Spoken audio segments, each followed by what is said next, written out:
and cinematic story just drawn out over the course of lots of episodes, right? Because TV, I think at that point, was still considered a much lower art form than films.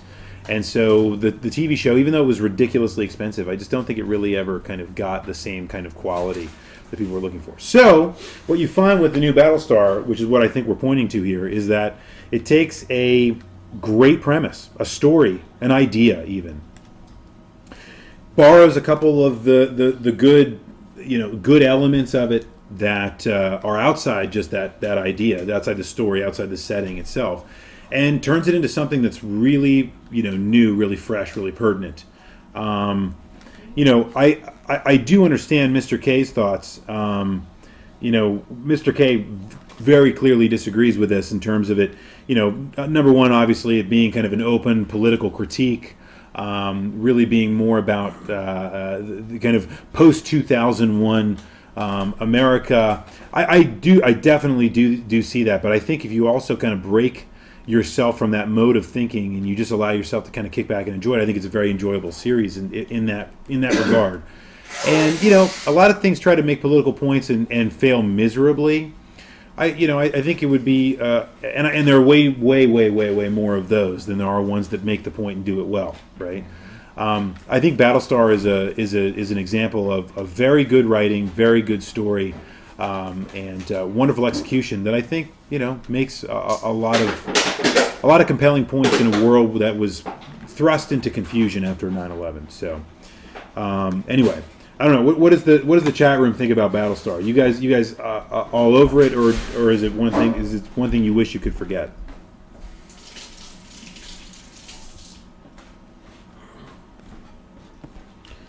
Shadow Wingtronics likes the classic, which I think is a perfectly legitimate thing to say. I don't know if it holds a candle to the new one. Absolutely. Meh. Okay, we got a lot going on it. Never seen it. A lot of people never seen it. That's interesting. I'm glad I'm not alone. Well, I mean, I know. I'm just saying. Anyway. All right, here we go, moving right along. This one was awesome. I was so hoping somebody was going to say this. The Onion Knight, true to form, talks about the James Bond reboot, which I guess is not necessarily a reboot. Well, it kind of is, right? I mean, Mr. K then makes a point about it's not a trilogy, and it happens to be a reboot. Yes, it is, but it's not necessarily. But it's supposed to be kind of on the same plane of existence, at least, of the other movies. At least that's what I thought until Skyfall happened. And if you haven't seen Skyfall, I won't give away why I think that, but maybe we'll talk about it, at a later date on the Weekly Ringer. But in any case, I feel like the new iteration of James Bond is the best James Bond has probably ever been in terms of public recognition. You agree with that? I don't know about that. I wasn't around in this 60s, 70s. So what I hear about James Bond in the 60s, though, is that it was not really publicly acceptable. It was kind of this funny thing that guys talked about, and I think it's more serious than it was. Well, what I mean is public awareness, like being something that is that caters to a public audience. I do know that a lot of people find Daniel Craig sexy, of the female persuasion. Yes. Okay. We have a winner. That probably helps. Okay. I think Pierce Brosnan's fine too, but no, I mean he's not. No, it's not the same. No, it's not the same. He's the new James Bond. Is yes. Much more masculine and rugged and dark and gritty and all those. And less kind of things. the debonair and the refinement and exactly. I gotcha. I like it. I think it's good. But you know what else I think is cool is that Daniel Craig really plays in both of those worlds really well. Sometimes it felt like Pierce Brosnan was kind of didn't belong in some of those more action-oriented scenes. Like it was kind of obvious that he wasn't really going to be out there fighting villains. Daniel Craig kind of crosses over really easily. You believe him when he's beating the crap out of somebody, and you also believe him when he's in this, when he's in his custom tuxedo and drinking very expensive liquor among very, very, very, very, very beautiful women.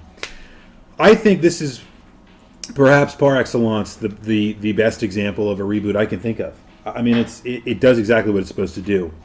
The new James Bond is classically James Bond. It does everything the old James Bonds used to do, but it appeals to a much more contemporary audience by doing really awesome things. They're contemporary movies. They're not trying to be cheesy. They're not trying to be, overtly cheeky. And I think to a large extent, they're a little bit more action driven. James Bond is a little bit of a different character here, and there was always the theory before that James Bond was nothing but a code name, for example, and that what we were watching was actually different eras that focused around the same persona, not necessarily the same person, which is what I always thought, at least until Skyfall. But again, I'm not gonna spoil that one. I just, I think it's really, really, really good, and they did a great job with it. It could have gone a lot of really horrible ways, but it hasn't. So I'm all over it. What do you think about the new James Bond? I haven't seen Skyfall. I haven't seen Skyfall either, but I hear it's You must see Skyfall. one of the best Yes. of all of them. Yes, it is. Which is good because I found... I actually just recently saw Casino Royale and Quantum of Solace recently, and... You missed Quantum of Solace. You could miss that one. Yeah, that was a little... forgettable, I think. Yeah. The Casino Royale Casino is Royale probably my favorite. It was awesome. I didn't think I would like the new James Bond, Daniel Craig. I wasn't too sure about him. Yep. But I did really get the feeling, like you were saying, is he was an actual... This is a guy ready for action at any moment. He's Right. not, some hokey character in a bar shaking not stirred, A blunt instrument, as Yes. M defines him in the first in Casino Royale. Yeah, I agree with that. I think it has a very different feel to it, but it's still James Bond. That's what a reboot should do. Let me see here. Oh, here's a good one. Foul Footwear. I was skeptical of the name when I saw it. Right? I was very skeptical of that. But an awesome post, because I think he's talking about X-Men, the First Class. Oh, yeah. I thought this movie was awesome. I really, really enjoyed it. Now, I saw it one time, and I didn't have a ton of time to unpack it, and I haven't seen it since, but I remember walking out thinking it was great. It really does a great job of introducing the characters and kind of building the motif upon which all the X-Men movies that we know were built without being stupid and hokey. And I thought it was very, very well executed. All right, let's see what we've got here. Here's a good one. Troilosa Tomata says, XCOM, the new XCOM, Enemy Unknown. Now, I haven't played this, but I've been watching all the development videos on it because I think XCOM is such an awesome concept and has, made some really awesome games and redefined genres over the years. XCOM is awesome. The new game looks amazing. And for me, I think that's exactly what you want in a reboot. You want something that, again, takes the concept, brings it back into something new and something fresh. Mr. Andy Cretin gets a mention. You want to know why? Because shameless promotion and shameless plugging absolutely will appeal to me as part of the Clan of the Grey Wolf, because he says that his favorite reboot recently is clanofthegraywolf.com. Hey. So he definitely gets an upvote for that one. That's a good reboot. Thank you, Mr. Andy Cretin. You win, sir. You have won. And a tribute to Mr. Mark Chan for his tremendous work. Okay, let's see. Here's a good one. Very clever username, which I would argue is a very clever username.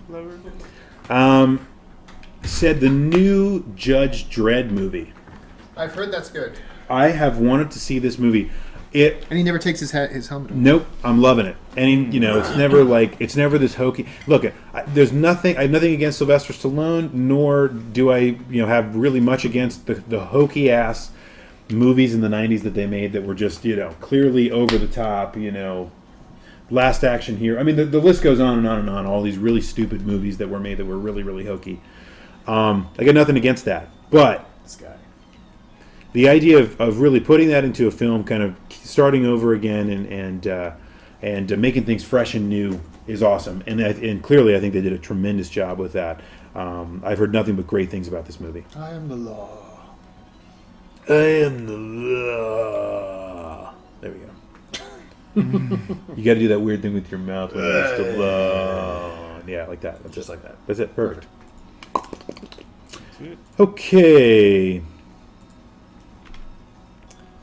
Keep going through here for a little bit to try to save some time. Yep, good. We've already talked about those. That's funny. I'm not going to do that. Here we go. How about Mega Man X 4321? Doctor Who. Yes, I agree with that. I can't stand the old Doctor Who. I mean, I'm Me sorry. neither. Yeah. Sorry. It's too hokey. I never liked the old Doctor Who, and I haven't seen the new one, but I've heard nothing but awesome The new things about Doctor it. Who is still hokey, as Mrs. Rue will attest to. Yes. But it's gotten better in the Moffat era. Yeah. I would say. Yeah, no, I agree. That's a good one. I wouldn't necessarily call... Let me say Resident Evil, I wouldn't really call that a reboot. I'm going to go with that one. Although, well, they might do that in the movies, but at least I hope they do, because, my God. Anyway, there's enough to say about that. Ugh. All right, well, we talked about James Bond. We did. One of the most successful movie franchises in history. What about another one, which is Star Trek?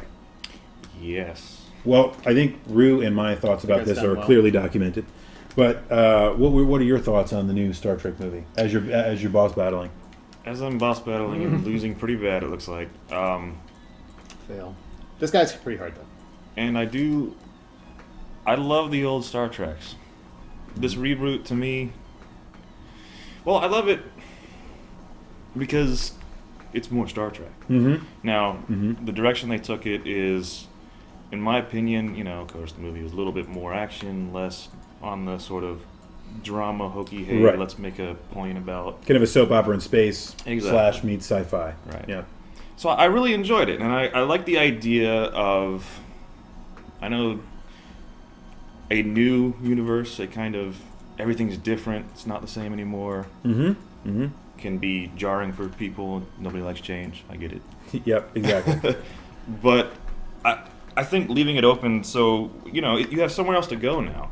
You can go and revisit some things we thought we knew before, Right. and they can play around with it, you can go back and forth. And that's what I really enjoy. Right. No, I agree. Instead of having to go back and do a prequel or continue the storyline, I think it's gold. We have the story, we know what happens. Let's keep that in our memories and love those movies.